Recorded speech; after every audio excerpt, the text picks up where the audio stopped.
এই মাছগুলো পানির ভিতর জ্যান্ত রাখা হয়েছিল। তো কালকের ধরা, হাতের ধরা মাছ। তো আজকে আমি এটা রান্না করব। তো আমি মাছগুলো কাটতেছি। আর কোন ভাষায় কোন জেলায় কী ভাষায় বলে থাকেন অবশ্যই বলবেন। এই মাছটা আমরা বলি টাকি মাছ অথবা লাটি মাছ, মানে একটা আর কি বলি আর কি। তো আমরা এসবে বলি, আপনারা কি বলেন অবশ্যই বলবেন। আর এই মাছগুলো ভর্তা খেতে খুবই ভালো লাগে, আর মাছগুলো খেলে শরীরে রক্ত হয়। মাছগুলো খুবই ভালো। আর এগুলো আগামীকাল মা ধরছিল, তো ছোটো মাছগুলো আমি রাইখা দিয়েছি ফ্রিজের ভিতর। তো আর এই মাছগুলো, বড় মাছগুলো আমি জ্যান্ত রাখছিলাম আর কি। তো আজকে এই মাছগুলো আমি রান্না করব পালং শাক দিয়ে। তো শাকগুলো আমি কালকে নিয়ে আসছিলাম বাজার থেকে। তো আজকে এগুলো আমি দিয়ে ঝোল রান্না করব। তো আমার পালং শাক খেতে খুবই ভালো লাগে, সেটা আর কি বলবো, নতুন করে আর বলতে হবে না। তো এগুলো দিয়ে আমি রান্না করব। আলুটা আমি দিব না, কারণ আলুটা আমার খেতে একদমই ভালো লাগে না। তো আমি সকালের আর দুপুরের রান্নাটা করছি, তাই আমি এখন আমি শাকটা রানবো আর লাল শাক রান্না করব। লাল শাকটা রান্না করে তারপর আমি তরকারিটা রান্না করব। আর আমার এখানে অনেকগুলো শাক ছিল, তো ভাবছি যে হয়তো অনেক বেশি, তাই আমি শাকগুলো সবগুলো দিয়ে দিচ্ছি না। তো নিবে না এই জন্য আর কি, কড়াই হাঁটবে না এই জন্য দিই নাই আর কি। এখন দেখি মিশে একবারে একটু হয়ে গেছে আর কি, অল্প।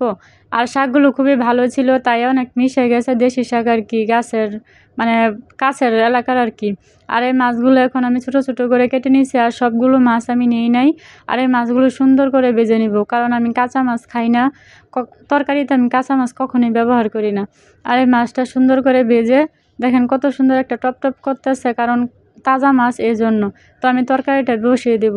আর তরকারির ভিতর আমি বেশি পরিমাণে তেল খাই না, পরিমাণ মতো আর খাই আর কি। আর এখানে আমি হলুদের গুঁড়া, মরিচের গুঁড়া, ধনিয়ার ফাঁকি, আমি যা ব্যবহার করি মাছের তরকারিতে আমি সবই দিছি, অ্যাড করছি, আমি যা খাই আর কি। আর লবণটাও দিয়ে দিচ্ছি। আর এখন আমি তরকারিগুলো দিয়ে দেব। আর আমার বিশেষ করে কড়াইটা জানেন, আমার আচার তৈরি করে আমার কড়াইটা এরকম হয়েছে। তো কড়াইটা রান্না করতেও লজ্জা করে, রাখতেও খারাপ লাগে। তো বেশি দিন হয় নাই, নতুন অবস্থা কড়াইটা। তো ভাবলাম যে রান্না করি। তো আমি পানিটা একেবারে দিয়ে দিছি, কারণ শাকের তরকারিতে পানিটা একেবারে দিই, কারণ যাতে ভালো করে জালটা আসে। আর দ্বিতীয়বার পানি দিতে হবে না এই কারণে। তো আমি এটা ভিজা ভিজা রান্না করব, এই জন্য আর কি। এখন আমি মাছগুলো দিয়ে দিব। আর মাছগুলো দেওয়ার পর এত সুন্দর একটা ঘ্রাণ আসছে, মানে বলার মতো না। মাছগুলো সুন্দর একটা ঘ্রাণ আসছে, আর তরকারিটাও সুন্দর একটা ঘ্রাণ আসছে। এখন আমার যতক্ষণ না জাল হবে ততক্ষণ আমি তরকারিটা জাল দিব। আর তরকারিটা জাল না আসলে তরকারিটা খেতে একদমই ভালো লাগে না।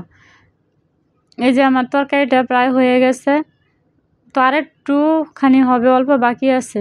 তো সবাই ভালো থাকবেন, আল্লাহ হাফেজ।